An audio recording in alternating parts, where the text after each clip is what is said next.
Philosophy of futility is a phrase coined by Columbia University marketing professor Paul Nystrom to describe the disposition caused by the monotony of the new industrial age. Nystrom observed the natural effect of this malaise was seeking gratification found in frivolous things, such as fashionable apparel and goods. Nystrom theorized that this human proclivity in the modern world could be manipulated to induce a vicious circle of dissatisfaction and the desire for new consumer goods, thereby leading to the increased sales of fashionable goods and services. The following is a quotation from Nystrom's Economics of Fashion, often cited by historians and analysts of marketing, consumerism, and commercialism. One's outlook on life and its purposes may greatly modify one's attitude toward goods in which fashion is prominent. At the present time, not a few people in Western nations have departed from old-time standards of religion and philosophy,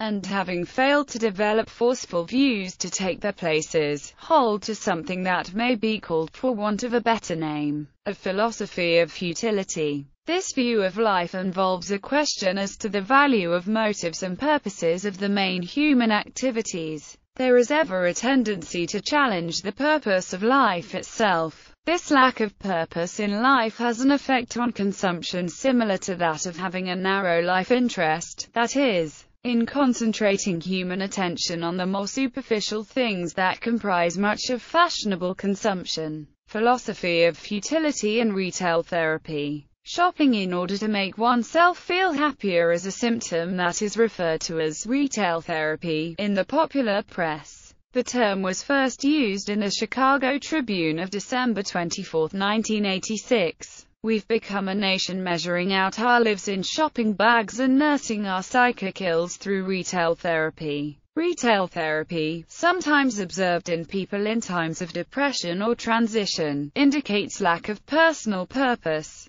and involves shopping as a therapeutic act that improves the buyer's mood or disposition. Therefore, goods purchased during retail therapy are often referred to as comfort buys. The vicious cycle, in Nystrom's theory, can be seen in many economic and philosophical arenas. Robert and Edward Skidelsky, in A Father and Son, economist and philosopher writing partnership, discuss that needs are finite and can be satisfied, but wants are infinite in quantity. Adam Smith, a pioneer in political economy, states his theory of moral sentiments that riches leave a man always as much and sometimes more exposed than before to anxiety, to fear and to sorrow. Advertising can manipulate those wants and make them appear as needs by making consumers feel they are not whole or happy with their product. In his criticism of Christianity, Friedrich Nietzsche said, "To act as a physician," he writes,